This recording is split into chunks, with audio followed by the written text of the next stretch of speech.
Hey there, guys. This is Flamzeron, aka YouTube's Tasuke, and the news just keeps on rolling. You've probably heard about this by now because I'm a little late on it, but basically, Tri-Ace announced that they're making Star Ocean 5, and they're calling it Star Ocean Integrity and Faithlessness, being developed by Tri-Ace, as you would imagine, for the PS3 and the PS4. And although they say they're developing primarily on PS3, and they're going to do PS4 later on, if you look at the screenshots, it looks like the graphics look like PS4 graphics, though that may be just to kind of butter up the media and making them being all like, look at the good graphics we can do.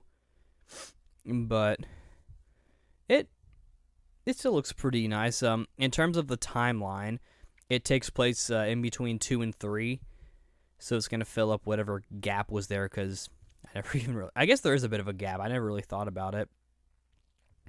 And in regards to the characters, so far we only know a couple of people.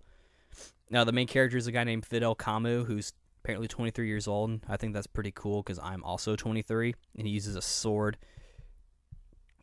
And he's got his childhood friend. I don't remember her name. I think it's like Lilia or something.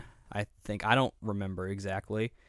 I mainly remember Fidel Camu just because his name's pretty cool.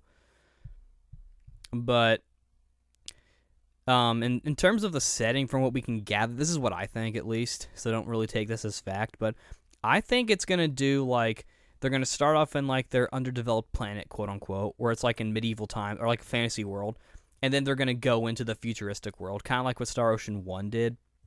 And I'm actually glad they're doing that. I didn't really like how 2, 3, and 4 did the reverse, where they started off in the future world and they would go to the different planets and see the older time periods in the fantasy world from that perspective. I mean, I know Star Ocean is primarily a futuristic setting of a game, but I like the progression rather than the backwards thing. That's just me. And speaking of which, in interviews and whatnot, they said they're trying to retain the feel of like Star Ocean 3. I think they mean that from a gameplay standpoint, and I hope that's not the case, because I feel like Star Ocean 4 had a much better 3D battle system than 3. That's just me. 3 was okay. I mean, obviously, I don't think it'll play as like 3. It'll probably play more like 4. I think they mean like the general feel of it. We'll have to see how things go. But that's their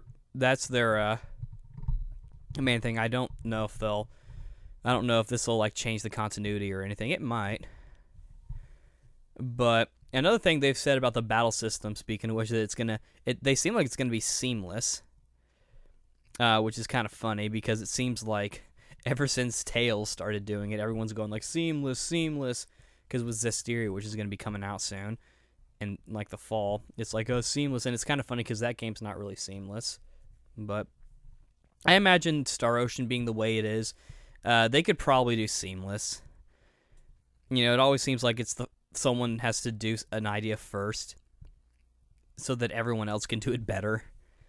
Like Shining Resonance, a game we probably won't get from Sega, did the same thing, and they did it a lot better. But that's what we've seen so far. And there's this blonde guy who uses like a sword, who looks kind of like a musketeer, and he looks pretty cool. And there's this witch chick who, I like her design as well. Like, I'm actually kind of excited about this game. I was a little surprised and sort of shook my head at first because I felt like 4 did such a good job of wrapping up the story. Because in the sense that it made everything come full circle. If you see my review, and I'm going to work on the 3rd one soon. I still need to finish it. I'm almost done, though. But now I've got friggin' this one. And so with this one, I guess that means that they are going to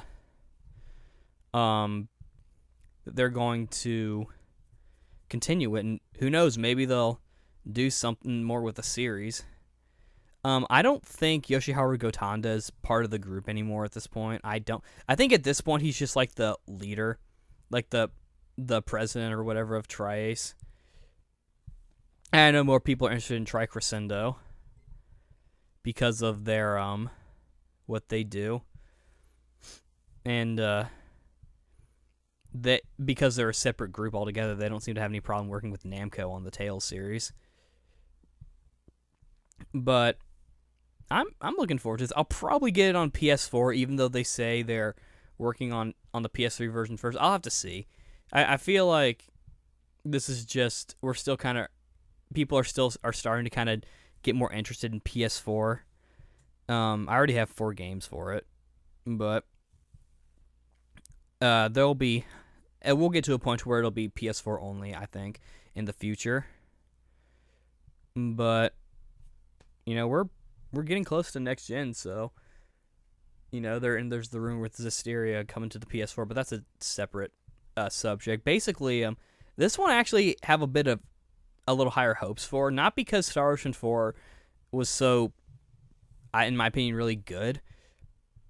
And to be honest, like, even though with the plot twist at the end of 3, I'm not too concerned with it, because it's not like the story couldn't continue. So I don't know, I'm kind of rambling at this point, but basically I'm intrigued, and I hope that this starts a new trend for maybe continuing the story, maybe fixing up any errors in particular.